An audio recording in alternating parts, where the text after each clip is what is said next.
Hey there, friends. Clark Brown here with Disaster Podcaster. Welcome back. If you are a regular viewer, welcome to episode 2. This is the first time. We're glad to have you here, and we get can't wait to get started with giving you about 30-40 minutes of hopefully some good information today. Um, we have started season 2. Last week was episode 1. We got a lot of great feedback. This is actually episode 1. Last week was a pre-launch. Excuse the semantics. Last week was a pre-launch while we tested our new format. And that format is we are streaming live in our Disaster Podcaster Facebook group. It's just as simply at Disaster Podcaster. We're streaming live on our YouTube channel for Restoration Advisors. All those links will be in the description below. We do this every Wednesday, 3 p.m. Eastern, 1 p.m. Mountain, noon. So those people in lunch in the West Coast, the far West Coast. And then the rest of the world, just figure out what time it is. I don't know. Australia, Ukraine, I don't know. You're not even listening in Ukraine right now, right? But we had a lot of good feedback. We actually did a tribute to Nick from John Don, who we lost.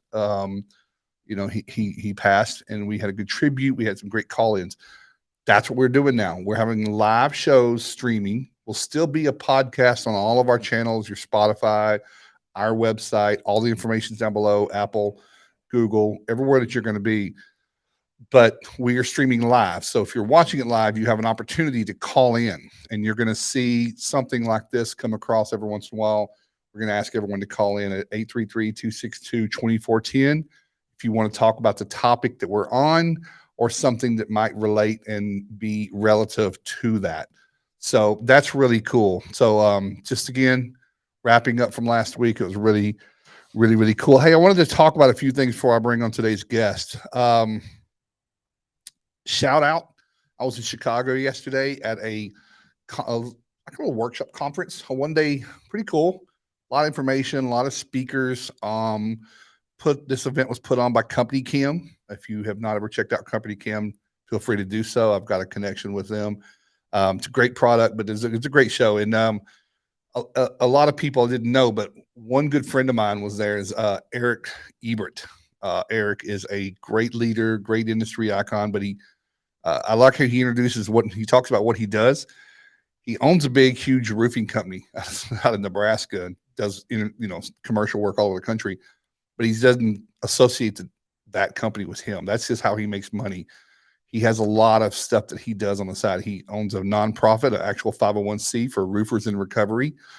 He has been clean and sober for 12 years, and he saw a huge need in the roofing industry of people who just can't quite get the help they need to get the help they need. So he has a nonprofit there. So shout out to him. He has a podcast, Be Authentic, or GTFO, which is Get the Fuck Out of Here. He has a really good podcast where he's just raw. He is who he is. So shout out to Eric. Shout out to a really good friend of mine named Joe. He just finished an acquisition of his business. He has built his business he's been in the his industry 30 years, going back to GC to restoration. 30 years, 20 years, he's had this one company, and just finished a really, really big acquisition in the $20 to $25 million range, and he is ready to hit the islands and really relax. So shout out to Joe.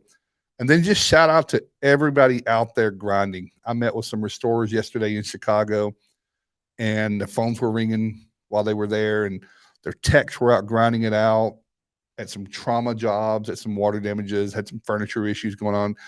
And we just need to remember that these men and women get up every single morning, jump in these trucks, put their boots on, and they go out and they tackle these jobs. So really a big shout out to anybody out there grinding it, from a tech to a lead tech, ops managers, estimators, PMs, anybody that's out there really making this work for our customers. Big shout out to you. Hey, listen, before I get going, I am really, really fired up today. And I'll tell you why. If anybody knows me well, they know how much I love music. I'm a music junkie. And my day starts better when on my drive into work, I play music in my car, on my Bluetooth, my Pandora. And today, a really badass song was on. Now, if anybody knows music from the 90s, Saliva, Click, Click, Boom was kick-ass. So I got to the office, and Toby, I'm like, dude, I'm gonna make this contagious. Check out this song. You listen to it. And he's like, dude, I'm feeling it. It makes me think about if I owned another company right now with a lot of employees, warehouse, restoration company, pipe in some music. It doesn't have to be rock and roll music, but just the human brain feeds off of sound waves and hertz and gigahertz. There's a lot of science to that, but just have some good music going on in the morning while they're doing their loadouts, and obviously turn it down when you're having your meeting, but it just gets everybody in the mood, especially in the holidays and stuff. So just thing there I wanted to talk about. Wanted to mention our sponsor, Kahi.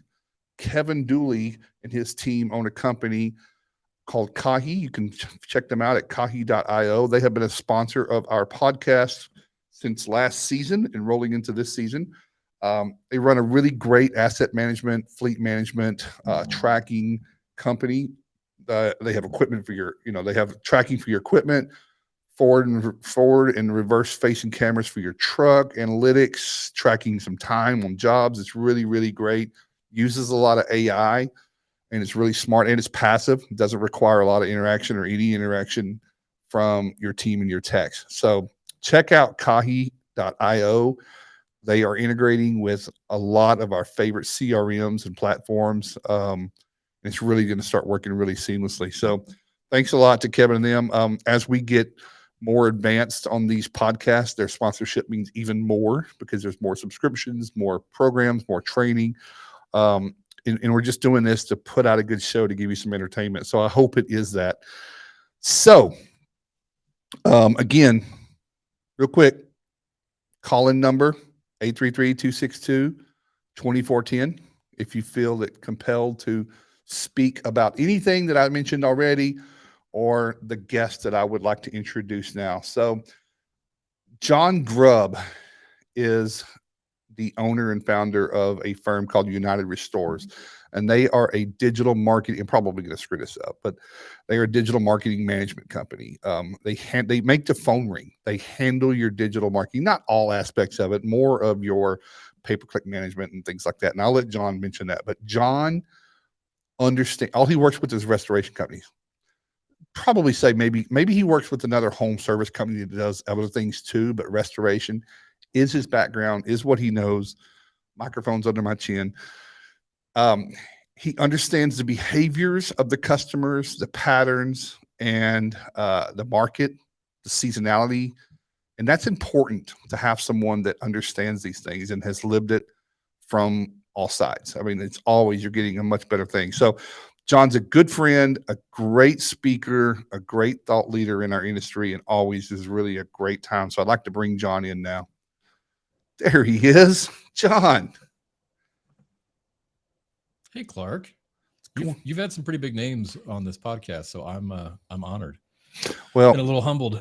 Well, to be asked to be a guest. I wanted to have you on the end of last season, but to be honest, I knew that we were going to be going to this live format and take callers, and I think that this is an area that a lot of people would see value in, some call in and ask some questions, because I see a lot of questions around what you do in the forum discussion boards, and I think there's some clarity that really could go a long way, especially if people follow this and catch it sometime in the future. So I'm glad you're on. I should have had you on last year and this year both, but that's just me.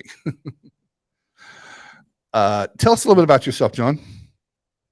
So I got started in the business around, I don't know, 2006. And I came from sort of commercial rebuild, didn't really realize I was in restoration, but we were restoring. I mean, we were relocating a lot of mold in restaurants. But it wasn't until 2009 I joined a franchise system, a restoration franchise system that had units, all over the U.S. and Canada, that I really got the bug for what it is that we do. And that was an interesting 4.5 years. I left there as their vice president of operations and started this company in 2013. And I'll be honest, I got fired. I got fired as the vice president of operations from a national restoration franchise system. Yeah. Yeah, it was good times. So I panicked for like 3 weeks and decided, okay, this is it. I'm going to start my own business, and never looked back. It was a terrifying first year and a half. But really at the beginning, I was telling a client this the other day. In the beginning, I was doing everything, anything I could think of. And then that quickly, within about a year, that switched to, okay, we're really good at pay-per-click management. That's what we're going to do. That's where the market is. There wasn't a lot of companies doing it back then, putting ads, on Google. So I decided to hit that hard for the next several years. And then in 2020, we added social media marketing management, and it's been good. It's been a fun ride. What I know, Jon, what I know of you, when and I'm gonna tell everybody in a minute, we have a really close kinship and connected in a couple of different ways. But where I know that your why, when I peel the onion back, your why is you love to see small to medium sized businesses successful. I mean, I think I feel the same way. I like to see. I come from a real simple background and grew up with people working really, really hard, and I like to see rewardship for that. So I know that when I've asked you before, why do you do what you do? You could do a lot of different things, but you like to solve that problem for people. So small and medium-sized restoration companies, which there are a lot of. You work with independent and franchises as well, right? You mentioned you worked for a franchise group before. Yeah, I mean, they both need it, right? Yeah, absolutely.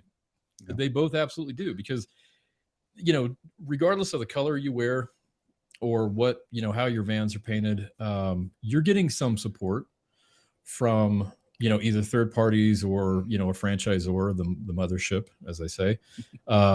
You're not getting everything. And, the idea about small businesses, have you ever been in a restaurant, like maybe what is a mom and pop cafe, and you see something broken in their system? The number one thing I see is the hostess, who's 16 years old, is running the entire front of the house of the restaurant. And so there's one restaurant here in town in particular. I won't tell you who it is. They let 16-year-old hostesses run the restaurant. All of the management is in the kitchen, which is great, but the front of the house is utterly broken. Every time we go in there, I bring all my kids, got a lot of kids, and we tend to eat. We don't go out to eat at like the rush hour. We eat early. We might eat, we eat at odd times where I know the restaurant isn't busy. And it is every single time we walk into this restaurant, we're told 15 to 25-minute wait. And the minute I get that information, I walk past the hostess. And I'm not mean about it, but I walk past the hostess, I walk the restaurant, and I count how many tables are open. Now, why is she telling me that? Because someone else told her to say that.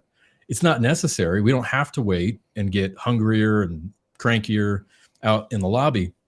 She was just told, tell everybody it's a 15-minute wait, when the occupancy in the restaurant is at like 15-20%. So that's it's a breakdown in how management has coached that, usually a teenage girl. And that's the kind of thing where it's so obvious. Yeah. I've worked in restaurants before, but I'm not a restaurant, expert. But it's something so obvious that could be fixed like that. A little bit of coaching, and that can be resolved. And look at the impact that would have on future customers. That's the kind of thing that gets me up in the morning. I hate seeing small businesses sort of putter. Yeah. I want to see them thrive. And if I wasn't in restoration, I'm sure I'd find some other, niche. But restoration is sort of like I said, I got bit by the bug back in 2009 or so, and have been doing it ever since. So there's no reason for small businesses to struggle. There isn't. They just need to know there's help, and then they've got to take it. I see there's a lot of ego. There's a lot of scarcity of the dollars are really hard to get and keep. And I get that too. So I know exactly what you mean. And the minute you started mentioning it, I see the parallax in the way that people run their company. But I vet and talk to a lot of restoration companies to see if they're a fit for working together. Sometimes they need something that I just don't offer.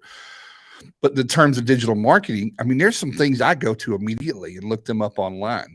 What does it look like? Mm-hmm. I mean, if the problem is I'm not getting leads, well, I see that your hours of business on Google, you're closing at 4:30 or 5. You're not 24/7. You say you're 24/7, but if I looked you up from where 90% of people are now, I wouldn't believe that you're open 24. I wouldn't get that far. I wouldn't call you if it's red says close at 5 p.m. It's pass to the next person. No stars, no reviews are one thing. Pictures don't look like they're any, pictures of just crazy stuff. It's not related to what I might need. So there's just a bunch of things, and I'm nowhere near the expert in digital marketing, but I know enough to know that you need to be seen now to prove that you can do the good work. Just saying you do good work is not great unless you have great relationships and people know you, and that's great, but it's in diversification. Jon, before we go further and dive into it, let's talk about you and I met 2016, like 2016 or 2017.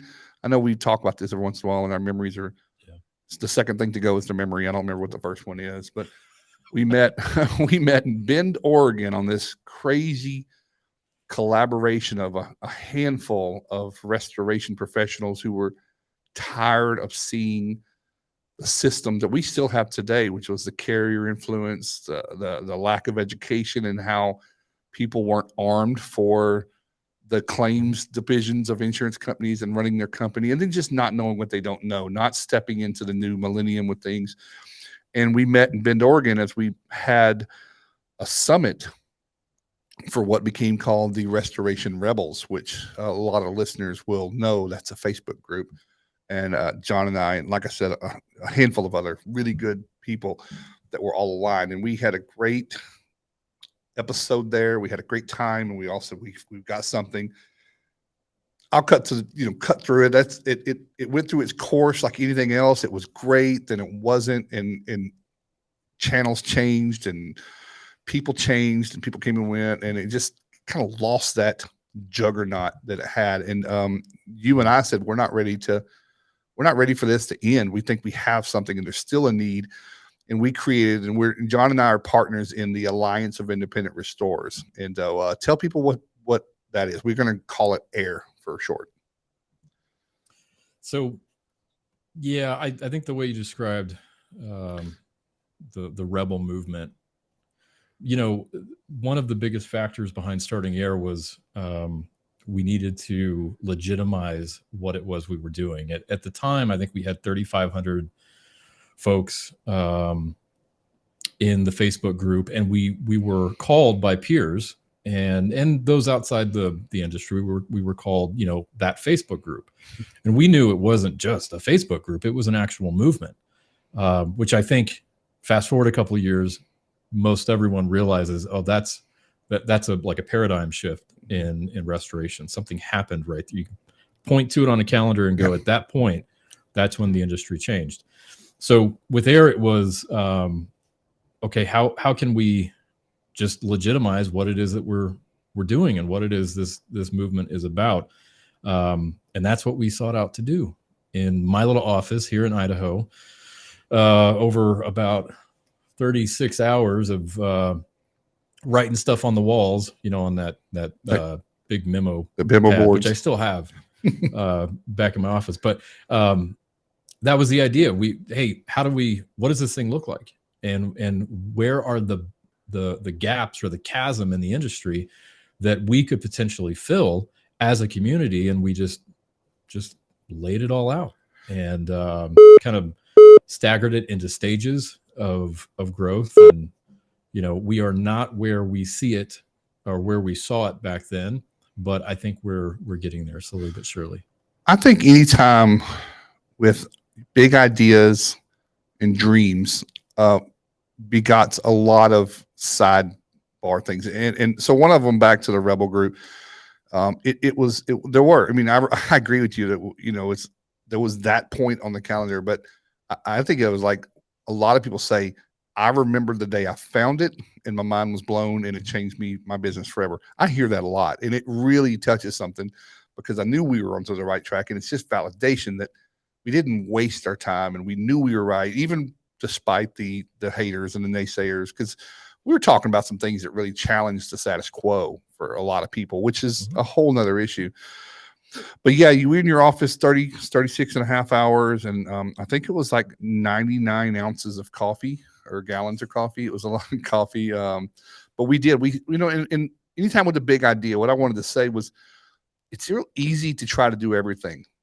It's really just try to solve every problem. In the Rebel group, everyone had the same problems, but they also had some very particular struggles. And it may be based on their skill sets and knowledge and areas they're in and on programs or not programs. So when you try to do everything, you really just can't do much of anything. So we had to really focus, get a mission statement put together and drive towards that, because everybody has to have something they can get behind. Because if it's everything, it's just a bitch board.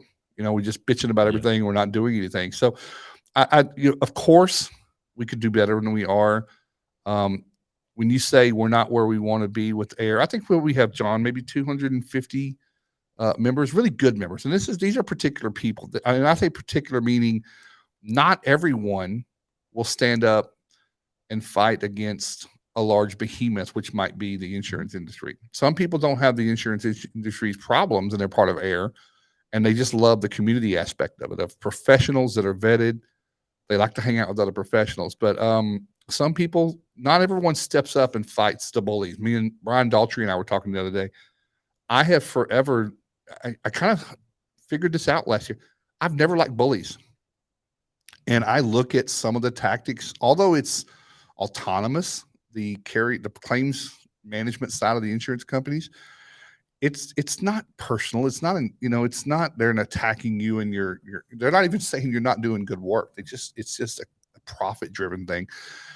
But it can, when they hold that much power of money and cash flow and receivables, it can really seem like people are up against something they can't overcome. And I like to support people that are that way. Obviously I can't do it together. I know we can all do it apart, but when you say we're not where we want to be, I think anytime you have, I'm a big dreamer. I know you are. I wish we were further, and I wish we were bigger. The number doesn't really matter to me, and I don't think it's never been about quantity of people, other than we know more voices is a louder crowd. I just know daily that people are struggling with these things and they're looking for answers, and I know that we collectively with the right group of people can find it. So that's my wish. Is I wish we were better at marketing. I wish there wasn't so much noise in the industry and stuff like that. So the Alliance of Independent Restorers, we're co-founders of that. We have a leadership group of 7 different leaders, all restorers. Nobody draws a salary from AIR. There are dues that are required for some of the events that we put together. We're having some chapter meetings, but it's just people putting in the time and the effort. And it's a lot of time. We're having these calls weekly with leadership. So we're having a group of chapter meetings over the next couple of months, and everybody wants to check out airrestore.org, AIRESTRE.org, and see some updates about that, or check us out on our Facebook page or whatever. But let's talk digital marketing, because it's not going anywhere. It's getting more important every day, isn't it? It is. It's funny, in the evolution of my business, 7-8 years ago, I would have to explain what it was my company did. I'd get calls from prospects wanting leads, because lead generation has been around for a long time. Mm-hmm. And I'd have to explain, hey, when you do a search on Google, start there and explain what all that was. And at the time, a lot of clients didn't have websites, that they weren't there. The restoration business has always been a few years behind the service industry when it comes to, the adoption of certain things. Now, obviously that's different. Now that same conversation I have with a prospect who's meeting me for the first time, they've been burned by multiple companies, and they're talking to me to see if I'm going to be another company that burns them. And that's tricky, right? Digital marketing is not going anywhere, and it is only amped up. Advertising is 90% of Google's annual income. It's not going anywhere. Yes, would I like to see Google broken up? Absolutely. there's a lot I would like to see in the big tech space. I don't like Google as an entity. I think what they're doing is quite dangerous. But when I started this, I thought, okay, we've got a couple of years to leverage this technology to help grow small businesses around the country. Let's do it while we can. And then that honestly led to sort of me diversifying the services that we offer, not just throwing a bunch of money at Google Ads. Now let's focus on getting away from this mentality of chase the next flood, and really get into, we have a brand and we need to build it. I tell every single client, our goal is to help you become synonymous with what you do in your marketplace. It is you want to be the Kleenex of the tissue world. ServPro right now is they're a known quantity. Yeah. They have spent tens of millions of dollars helping the public understand, equating what they do with in their marketplaces. So that's the goal. Build that brand up so that people know you're the brand to call when they have that type of need in their home or office. Wow. Yeah. I agree. I mean, I love when people, restorers, restoration professionals sink a lot of money into the education and the technology to do what they do. And the only way to make, in a business sense, the only way to get the ROI from that is, now that you've built the service, you have to market the right way. It doesn't help how smart and good and qualified and empathetic you are if nobody knows that. And if the only person that's calling you is the insurance company, they don't care about how good you are. They just want one thing. They want it to be priced at the point of where they make money. You're making them rich. You're building their yacht, not your own. And I believe that with education, with good conversation. But I think you brought something up that early, John, just beginning it. I think you've told me before, your space, just like everybody knows it. You have a lot of hot garbage in there. You've got a lot of really good marketing companies, or they market themselves really well because that's the strength they've got, but they don't know what they're doing. And the juxtaposition is the results are terrible. And maybe you've done that 3 or 4 times.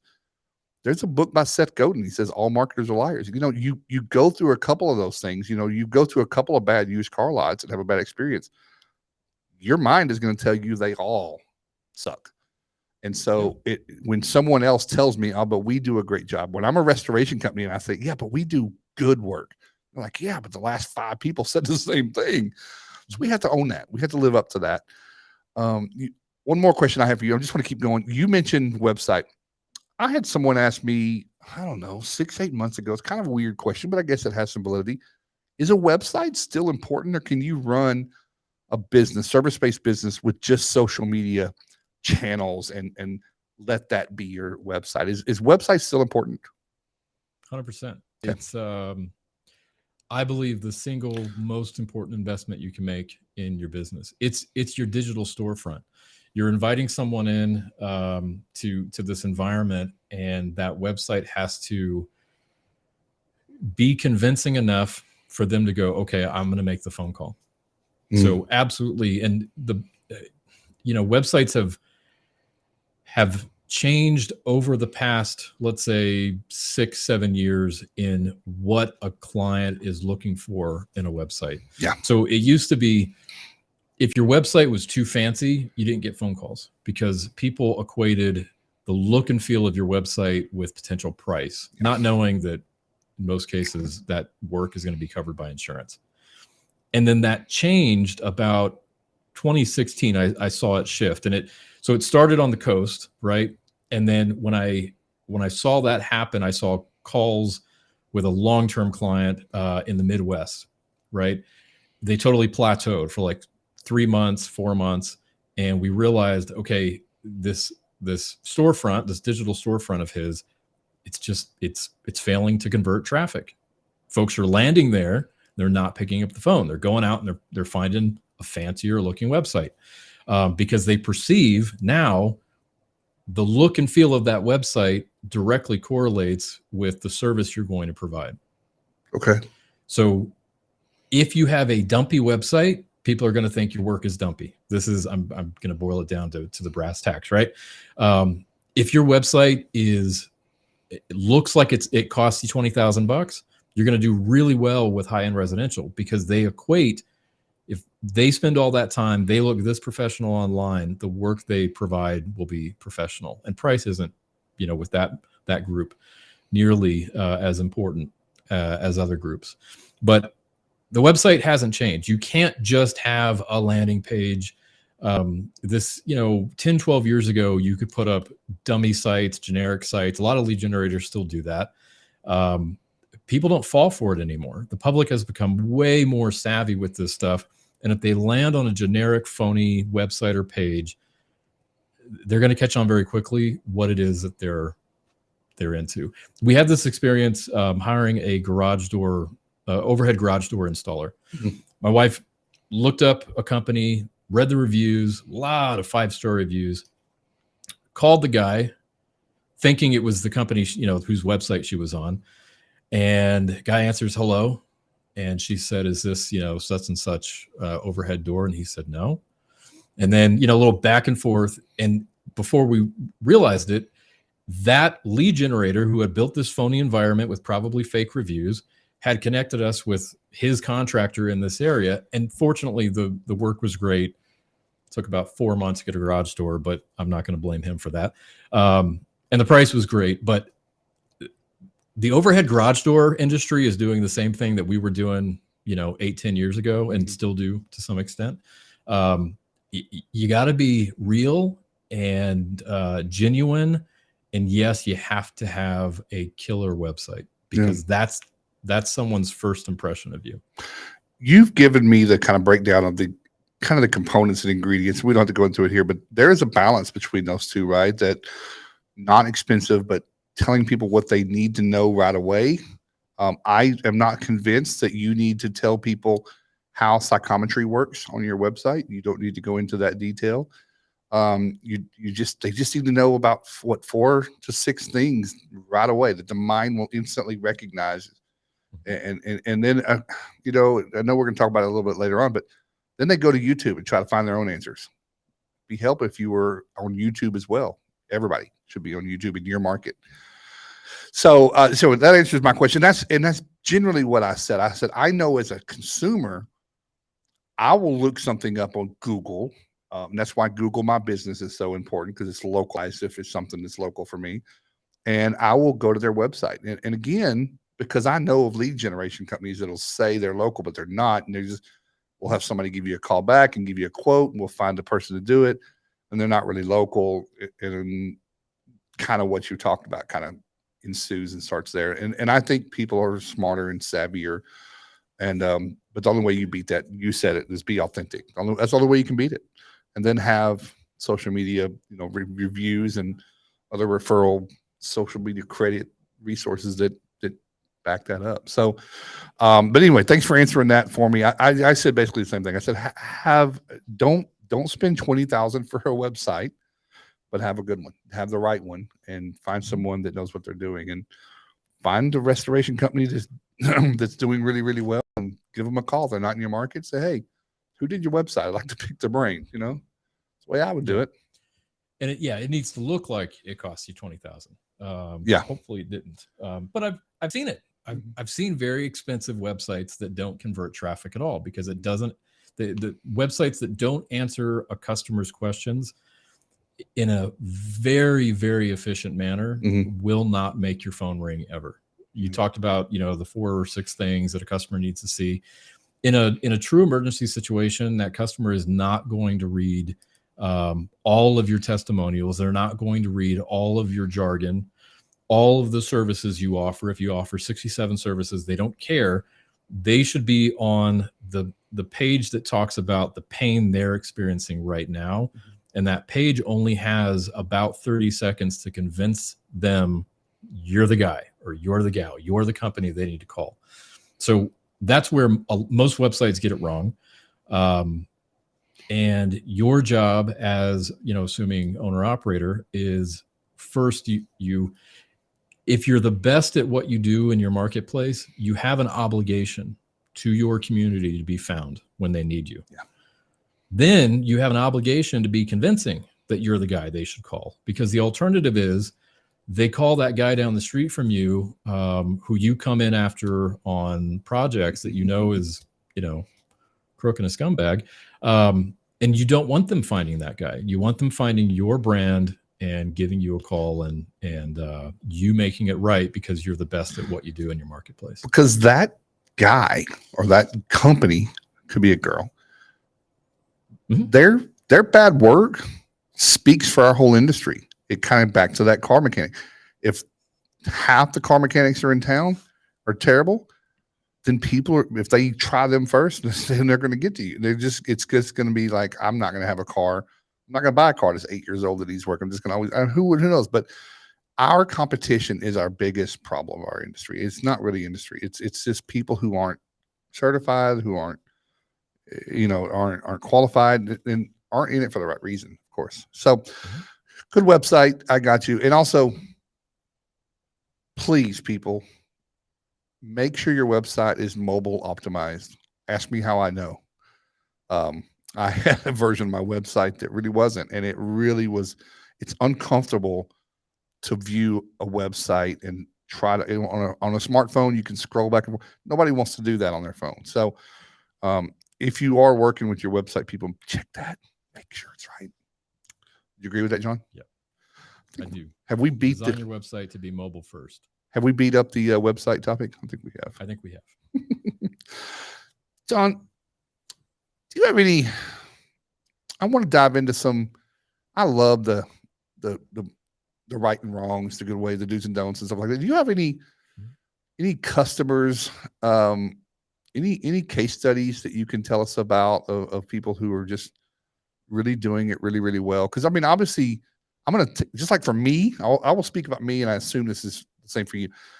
I can only take the horse to the water. I can't make them drink. I can only give them the information and education, but the actual implementation, the sales for you can make the phone ring, but what you do with it after you is out of your control.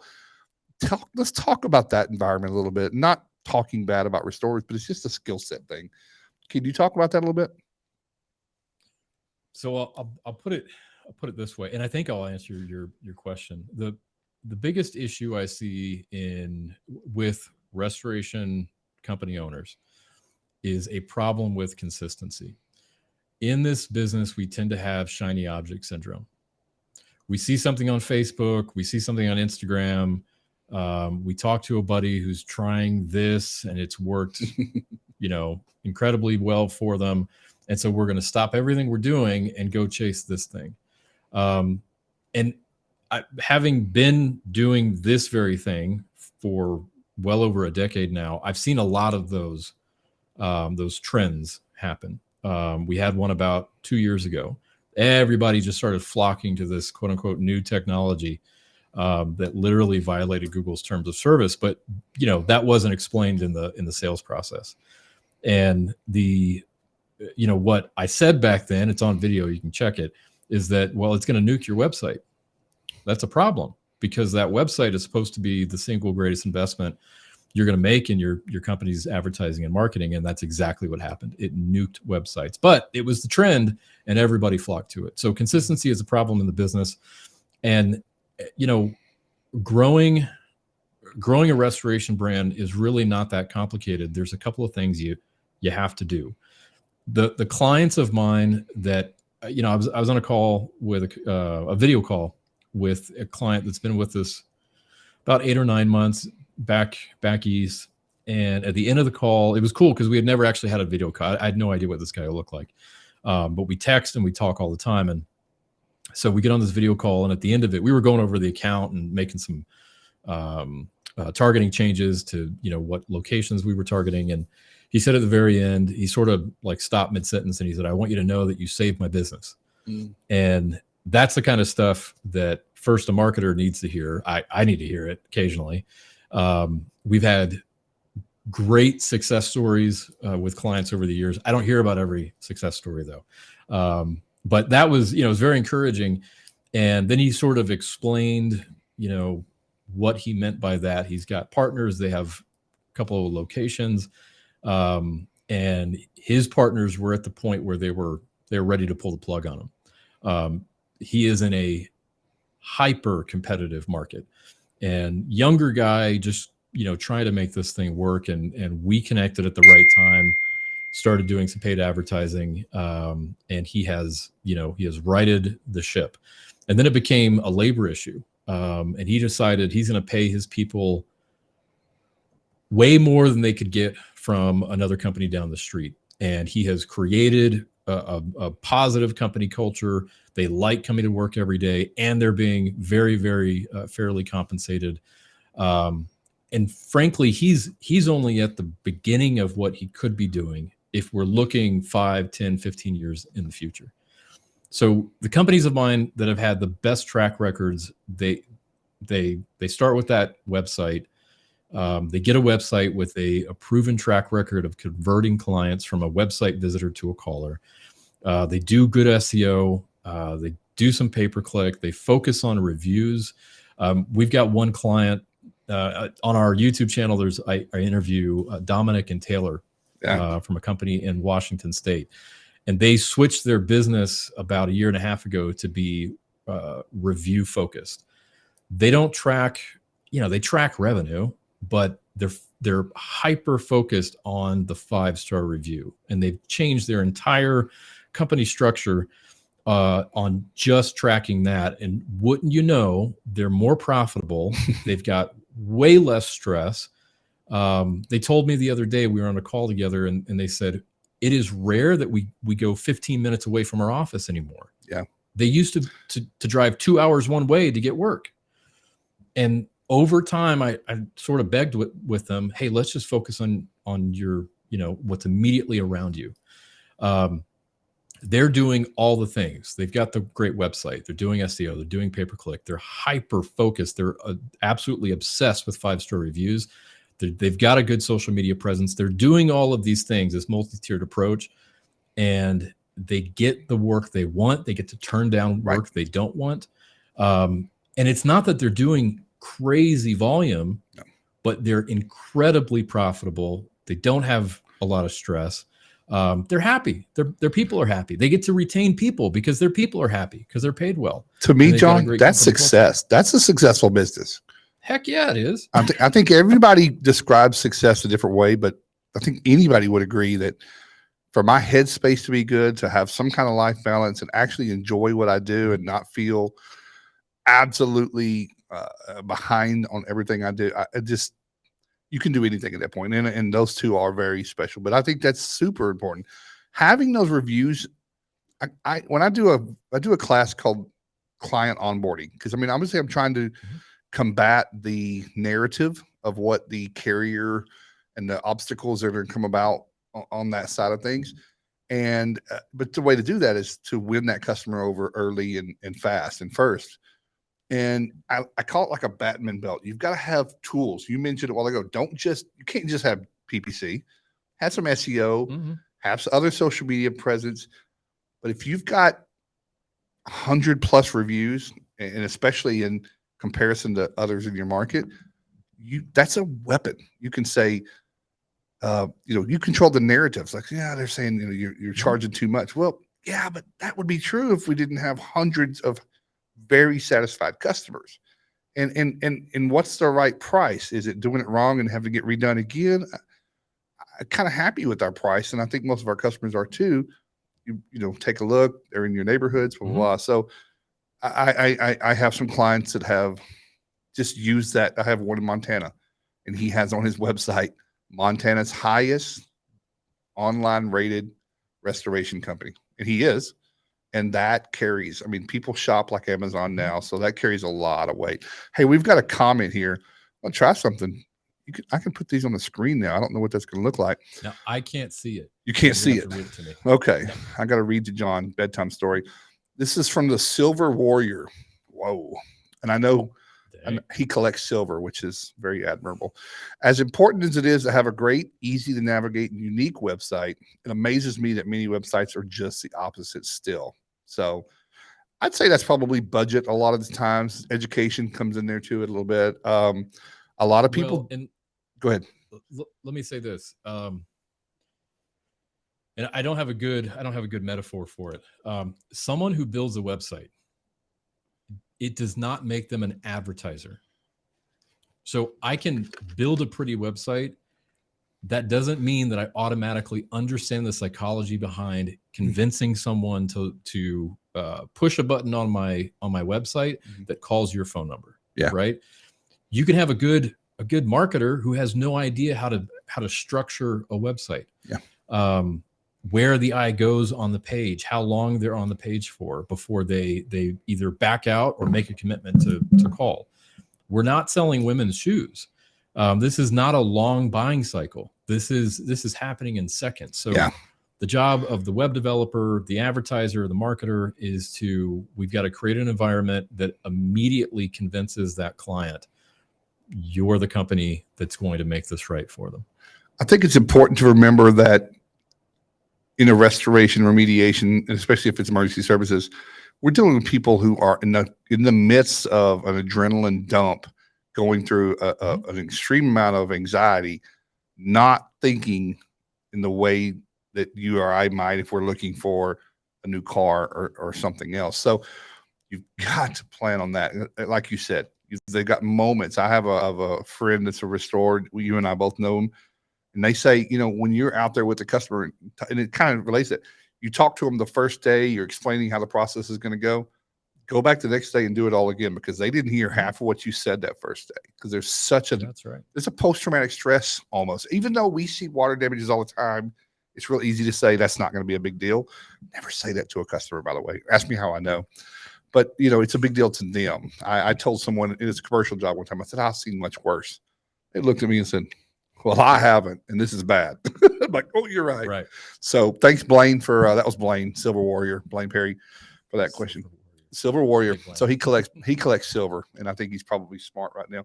Hey, I want to hit two more things. I know we're running up on a couple of we've been on here 48 minutes, but I'm okay to stay on. I'm really waiting for some callers. We've had a couple of people viewing. I know we've covered some of this, John, but what are some do's and don'ts in the digital marketing arena? And I know we've covered some of that, but for people to walk away from today's, they may say, oops, I'm doing that, I should stop. And a little bit why. Do you have two of those? Yeah. So the easiest way to get on Google is Google My Business or Google Maps. Oh, yeah. That's the easiest way. It's something you can do yourself. And you've got to, even if you have that, if you've done, you've inputted the information, you got your company registered, they mailed you the postcard, you verified it, you got it published. Go and take a look at that again. Clark mentioned the business hours earlier. Your 24-hour business, your business hours on Google Maps needs to be 24 hours. Don't expand your service area to the state in which you live. Keep it reasonable. And reasonable isn't always a 2-hour radius from your office. Google is really only going to show that listing to people within about 15 miles from you. Yeah. So keep your location targeting on Google My Business or Google Maps very, very, very realistic. Then stop ignoring reviews. I've seen companies with 4 5-star reviews. What people assume of that is that was your nana, your auntie, your wife. So you need more reviews. Set a goal for 2022 to be the highest reviewed restoration company in your county. And then when you hit that at the end of the year, next year, make it in the region, and then go for the state. Yeah. Clark mentioned, a client of his in Montana who is the highest rated restoration company in the state of Montana, which is a huge state. Mm-hmm. We've got a company here in town. They are the highest rated restoration company in the state of Idaho. When I met them, they had about 30, 35 5-star reviews. Yeah. But everything in the business turned to, we have to get more reviews. And they didn't look at the competition. They just decided we're going to skyrocket, and they're not going to touch us. And they did it. They did it in about a year. So well, let me add, John, yep. That person you're talking about, who I think is who I know, they had their best year ever revenue and bottom line net profit during the COVID year. Well, and they continue. Yeah, So and 2020, best year ever. 2021, best year ever. Oh, They're going to do the same this and year. left all the programs. They Fired every program. Fired every program, own their customer, own the market. Listen, guys, John, this works. The model is there. It's scary. John, I have people tell me all the time, and I made a post yesterday about it. It's like it's like a well. This well has run dry. The programs at one point were an actual legitimate, decent way to get business. I never was, but I mean, I've had relationships with adjusters that loved our work. They just were trying to solve a problem, but it's shifted, and it's coming probably from top down, from corporate, but it's just not the same anymore, and we're seeing the results of that. John, you mentioned a while ago, and I thought you were going to go somewhere else. Google reviews, online reviews, social media platforms respond to the reviews. Mm-hmm. As an owner, as a manager, and negative. But I mean, just say thank you. We appreciate your support, especially the ones that are less than positive. 100%. Most of the, and you guys have probably seen this. If you've got a 1-star review on your My Business, and you know the name isn't a legit name, that's unfortunately a former employee. That could be a competitor. Those you have to very calmly and graciously publicly respond to. It's an easy one. Thank you so much for the feedback. I looked in our customer database. I don't see your name, but I'd like to talk to you over the phone, and then watch them never comment again. And even though that 1-star is going to stay there, you can have people report it. And that does occasionally work. Google will remove those. But let everyone that sees that in the future, they'll know immediately when they read your comment, they'll know immediately that's a fake review. And that's to be expected. If you only have 5-star reviews, people are going to think you bought them or paid people off to get them. Correct. People expect to have bad reviews. Now, I'll say this about reviews, specifically 1-star reviews. The Google Guaranteed program, the little green boxes on Google search above the ads, above the maps, 1-star review takes 15 5-star reviews to be overridden. So on Google Guaranteed, where you've got your placement is determined, it's left to right. So position 1 is far left.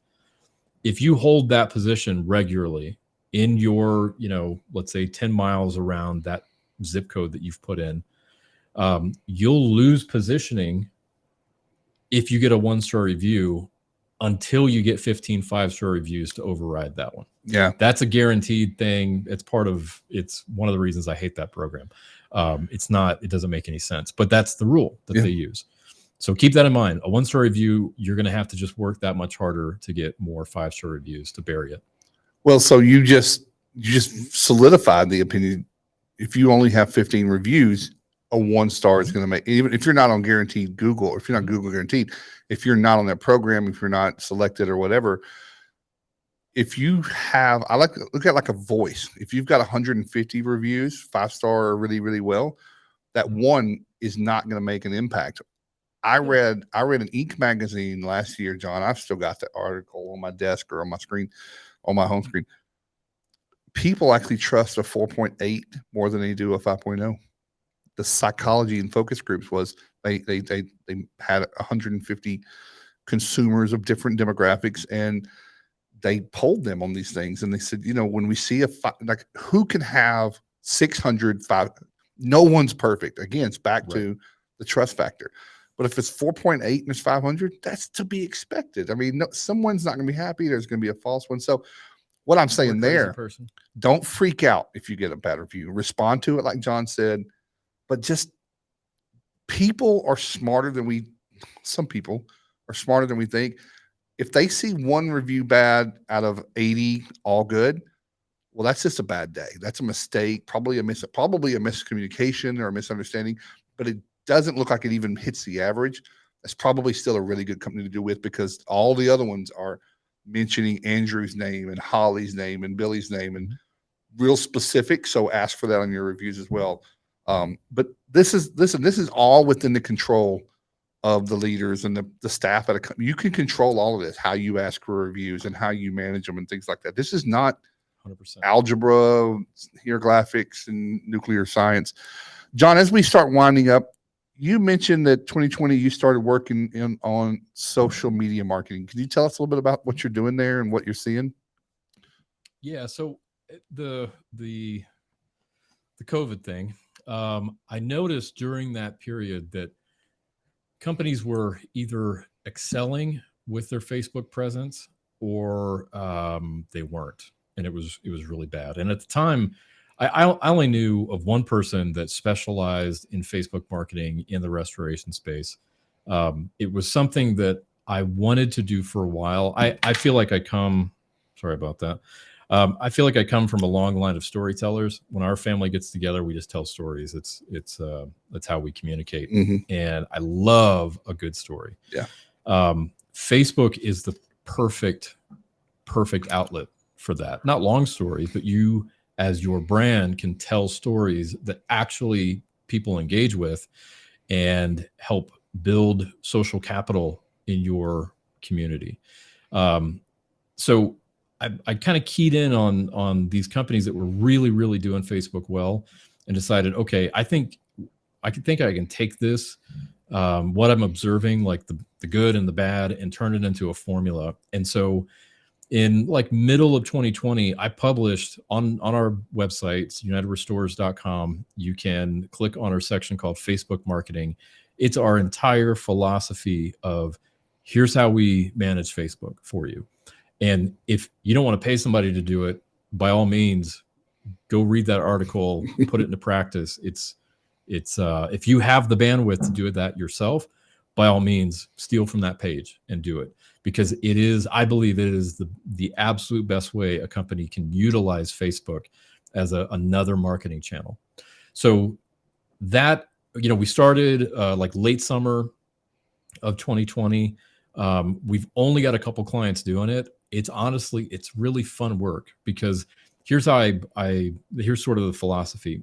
Every post that we do 2 posts a week. So we don't like inundate, but we'll focus on one of 4 things. Everything we do have to fit into one of these 4 categories. So culture, like the company culture, talking about your employees, building your employees into mini brands. You mentioned earlier, Clark, in reviews where that employee is called out by name. I love that stuff. And I want people calling your company and asking for specific employees, because you've done a good job at branding those people. They are literally brand ambassadors for your company. So we do a lot of culture posts. Then goodwill. What are you doing in your community, or what are your employees doing in your community? That can be, obviously 2020 gave us tons of opportunities to go out and do, goodwill things. We should be continuing to do that. If that's sponsoring a T-ball team, or feeding at a soup kitchen, going to a fire station and dry cleaning their suits for them, whatever you're doing in your community, that needs to be broadcast. Now, I'll say that with a caveat. Most reasonable people don't like bragging about the goodwill they're doing in their community. As you should, but your brand can, and your brand should. Your brand should be talking about what it's doing. Frame it the right way, and it comes across exactly authentic. And it's not about you, the owner, how much money you gave, how much time you gave. It's about the brand. The community needs to see your brand out there and doing things that it can get behind. Frankly, your community and your Facebook community, they need feel-good stories. That is how Facebook was designed, either to keep you absolutely livid and hysterical, or feeling good, all those endorphins hitting, right? Then talk about past victories. Those are your reviews. You can highlight those in posts. And then last thing, service. Talk about actually what it is that you do. Not the tips and tricks that you see every other company doing, because no one actually reads that. Maybe right before, a freeze, someone might read your 5 tips on winterizing your home. But talk about what it is that you do, and keep it. I always say, never put a before picture on your business page without an after picture.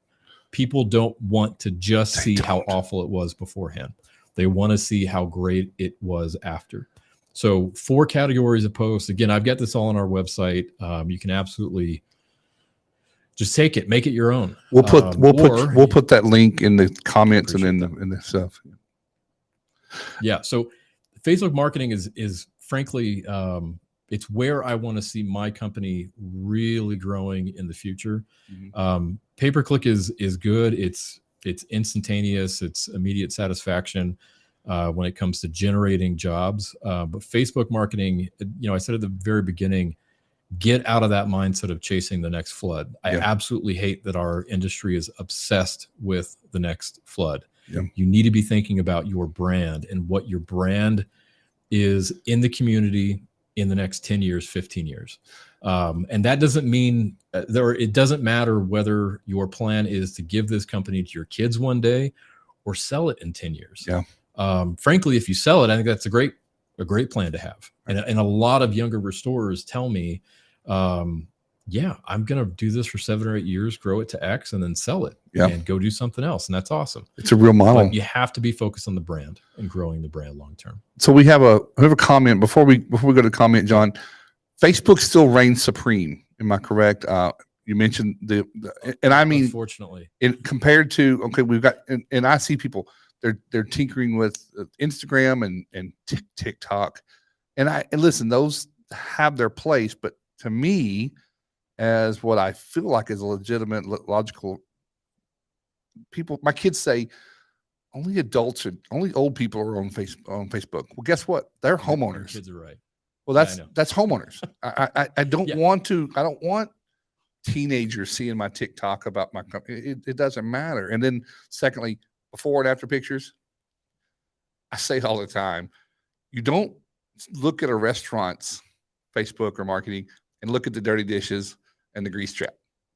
Nobody wants to see that. You want to see the people in the lobby or in the seating area having a great time with family. Quit showing these nasty job and quit describing containment to the public. We love our containments. They don't care. There's no context of what that even means. I'm going to put this up. I'm going to put this on the screen. I know you can't read it. Let's see if I can find it here. Jesse Dean said, you can't see it, can you? I can't. So you got to read it. Well, that's a flaw. I figured that's out about the software. I had a friend that I did work for, and he left a very comedic and farce review saying things such as thinking his basement looked like the Titanic was underneath all the water. Do you think this is harmful or beneficial? Well, if there's still a friend, you might ask him to rewrite it. I don't know. I mean, I guess you sort of have to put your faith in strangers and their reading comprehension, if they can read between the lines and see the humor in it. Without seeing it, I can't say for sure. But again, if they're a buddy, have them rewrite it. Just know that review potentially has the ability to make you money. And I think what is the safer bet is just a glowing review and not a funny one. The funny one, I mean, I'd like to read it. Yeah. When we road trip, my wife will, look at, a couple hours down the freeway at restaurants and read their reviews, because reviews are funny. I mean, there's crazy people out there and they tend to leave reviews at restaurants in the middle of nowhere. But, I don't know. Without the context, I can't say. I think it just has to do with your brand. Again, you could reply to that and say, was Leonardo, I mean, you could turn it into levity. Was Leonardo on the front of the thing singing or whatever, you could turn it, because I think people need levity. They need a breath of fresh air. But for real, thanks for the accolades. That basement, I have seen basements with a lot of water in them, and I can see where you're coming through. And you can really turn that into that. So Jesse, do with that. I do my own marketing, John, Facebook marketing, and I find myself as a dad joke expert to be sometimes funny, and I add levity to my post because I don't take myself real serious, and I think there's a little difference about reviews and that. But I mean, I'm gonna plug in a worm in there and do that and make people read it and see if they read it and they're like, oh, I read that. It was kind of an outrageous comment and something like that. So social media marketing, I've read your framework. And I'm honored that you're giving that away, but I'm really shocked because you're really giving a lot of value, but there's a science, or not a science, but there's a belief that if you give away a lot, just give it away. There's no secrets. I mean, it's not secret. It's just, this is already out there. It's just kind of compiling it. Yeah. But I read it's not rocket science. I read your framework and I liked it. Yeah, it's a really easy to follow strategy. It even has a schedule. Yeah. Like a template that you can follow for post. Now we would love the business, obviously, if you don't have the bandwidth, sit there and write posts twice a week. But I'll say this about Facebook and Instagram and, you know, your target market. First, whatever you do on Facebook it takes 2 clicks to publish that same thing on Instagram.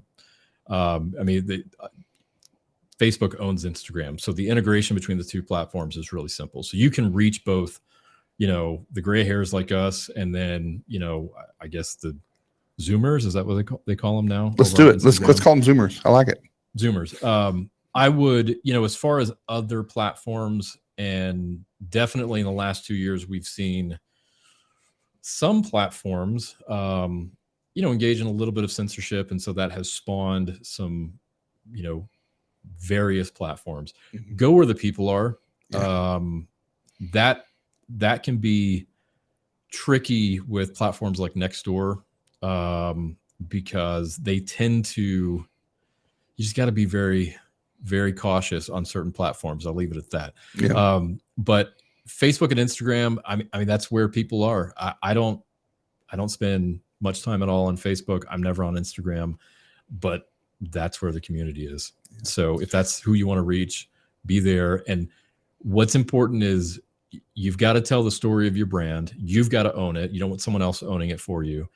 And if you're putting out the right content, Facebook and Instagram is most likely not going to get you a flood. Although clients that we've managed, I have seen work come through Facebook. I didn't think it was possible, but we have answered chats ourselves that have turned into work.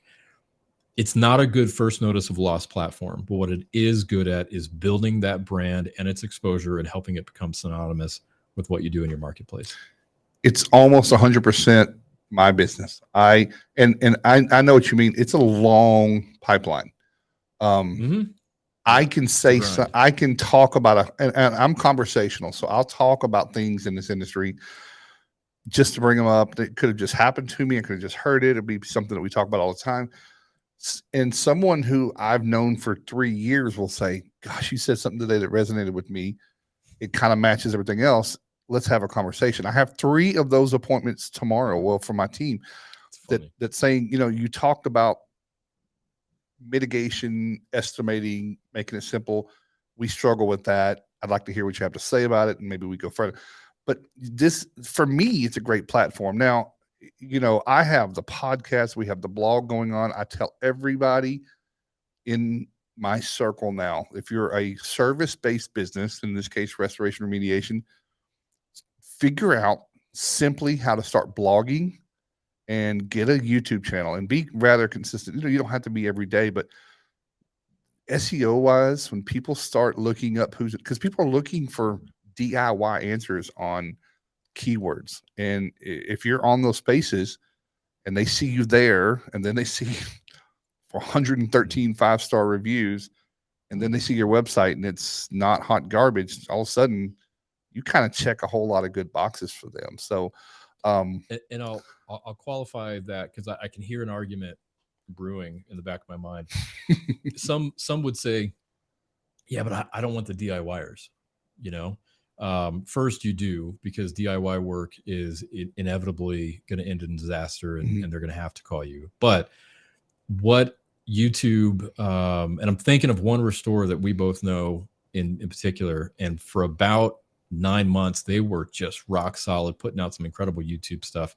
It really dried up when 2020 hit. But what YouTube does is it cements you as a subject matter expert, and it just allows people to get to know you. Yeah. You know, think about the last time you've called someone to come service your, you know, refrigerator or, you know, air conditioner, and you don't know who's going to be on the other side of the door. That's what YouTube helps. You know, it helps ease that initial interaction you have. So are you going to get a bunch of questions and calls on hey, I'm doing this, flood in my bathroom and I need some advice. I don't think you are. Yeah. What you are going to do is legitimize yourself as the subject matter expert on that thing. And it's just going to help people get to know you before they call you. So they're far more comfortable in calling you. Well, let's say you get a DIYer that calls and they ask a question, and I agree with you. I think 2 or 3, 4 a year is not. I mean, that's probably good practice to be good. Two things I think might happen there, and I know we're rambling now, but they're going to start doing a project and they're going to bust a pipe or catch something on fire, and it's going to be bigger than they can handle. Guess who they're going to call? The person they already talked to, especially if you were decent to them. Secondly, in the future, they're going to come across someone they know that might have a fire, water, mold, some kind of issue, and they're going to remember that polite, generous, compliant person that helped them with at the time was a really useful question. I just think there's a lot of reciprocity in that. Secondly, to me, having a library of videos, if you're making a certain particular type of content that's specific to what you do and it's educational in a way, you now have a library of repurposable assets that you can forward to customers and use in the future. You have a customer that's going through something, and maybe it's a commercial client, and they're just stuck on the fence. You did a quote, send that and say, I actually made a content before I ever knew you last year on that. And they're like, wow, you're kind of the real deal. Nobody else is going to do that to them. So now the argument in the back of my head, John, is who has time to do that?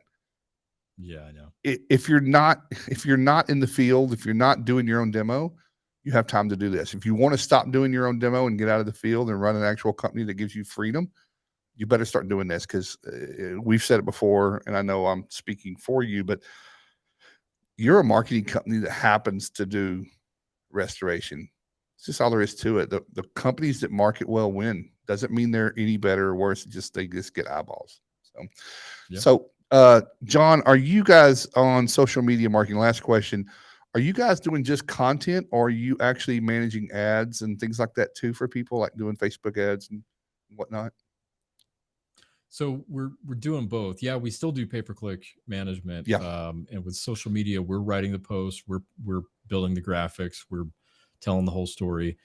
We haven't done a lot of boosting of posts, but that is absolutely an option. It is really, really cheap to advertise on Facebook. It is. And all advertising on Facebook is building a post, and then paying to have that sent to more people than would normally see it. Well, I think some of the talent is building the audience, which is not something that's probably simple for a lot of people that don't think in a way of marketing. And I think that's where I'm sitting here thinking if I'm going to hire you to do our social media, because we have a lot of things that we're doing all the time. And I'm the shotgun guy. I just think of something and I go and blurt it and post it out there. I don't know if it's doing, listen, we're not starving, so I guess we're doing something okay. But I often say that I probably confuse our brand a whole lot by doing too much and not being specific in one thing. But I was wondering about if you did the boost post and pick the target audience. I've got some classes that I'm teaching around the country here in the next few weeks, and I'm just wondering if,